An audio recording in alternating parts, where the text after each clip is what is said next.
না এত বোরিং হইলে চলবো না, জীবনে একটু মজা আনতে হইব।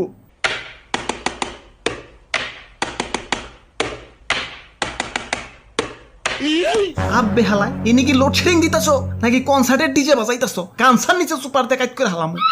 ইয়ে মানে সুইচ গিলা যাতে জাম না হয়ে যায় সেজন্য একটু ক্লিয়ার করতেছি আর কি। চেয়ারে থেকে উঠে একটু এদিকে হাউসে তোমারও একটু জামজুম ক্লিয়ার করে দিই।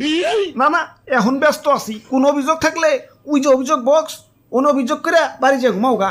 আব্বে হালাই ঘুমাইতে দিলে তো ঘুমামু। এই দিনের বেলা কারেন্টও ঠিক আছে, তখন তাও বাইরের আলো বাতাস খাই একটু বাইচা থাকবার পারি।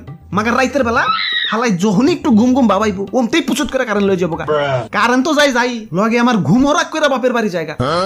ওই কিছুক্ষণ পর কারেন্ট তো আবার ঠিকই দিয়ে দেই। দিলে কি হইব, এই ঘুম আর বউ সেম টু সেম। একবার রাগ করে বাপের বাড়ি গেলে ফিরে আনা বহুত কষ্ট। বাহ বাহ বাহ, সাবাস সাবাস। আমাগো কারেন্ট আবার ভালো আছে, ও তো যায় না, মাঝে মাঝে আসে। ওই বিদ্যুৎ কেন্দ্রে জ্বালানির সংকট পড়ছে, একটু লোডশেডিং তো হইবই। আব্বে হালাই এটারে একটু লোডশেডিং কয়। শ্বশুর বাড়ি খাইতে বলে যেমন শাশুড়ি আদর করে কয় আর একটু বাদ দেই, বেশি না 1 চামচ, আর অমনি পাতিল সুদ্ধা ঢেলা দেয়। এখন তোমার লোডশেডিং কি ওই শাশুড়ির 1 চামচের মতো নাকি? ধুরু মিয়া, কথায় কথায় খালি শ্বশুর বাড়ি জানকে বুঝো না, বিয়ার গেরা উঠছে, একটা বিয়া করিয়ে দাও। না না এখন শাদি করুন যাবো না, তোমার এতে কোনো ভরসা নাই।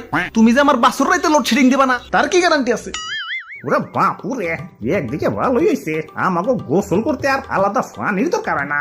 ইয়া ফ্যানের নিচে বইলেই কারেন্ট জায়গা, আর অমনি আল্লাহর কুদরতি পানি দিয়া ইয়া গোসল হইয়া যায়। ওই কুদরতি পানি মানে? ইয়া মানে গ্রাম। আমার কপালের কি লিখন, কারেন্ট গেলে ফ্যানও পাই যায়, ফ্যানও পাইলে গরম লাগে, গরম লাগলে গলা শুকায় যায়, গলা শুকাইলে ফ্রিজের পানি খেবার মন চায়। হালা এদিকে আবার ফ্রিজে বড় করে নোটিশ বোর্ড লাগানো, কারেন্ট ছাড়া ফ্রিজ খুললে মাছ মাংস সব পচা যায়, তাই কারেন্ট গেলে ফ্রিজ খোলা সম্পূর্ণ নিষেধ। আদেশক্রমে আম্মা জান।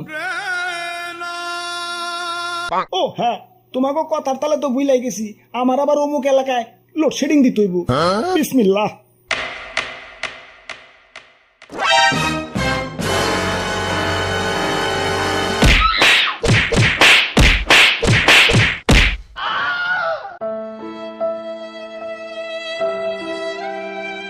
দাদু চলো, হালা রাত ভেঙে দিছি, দেখুন এবার কেমনে লোডশেডিং দেয়।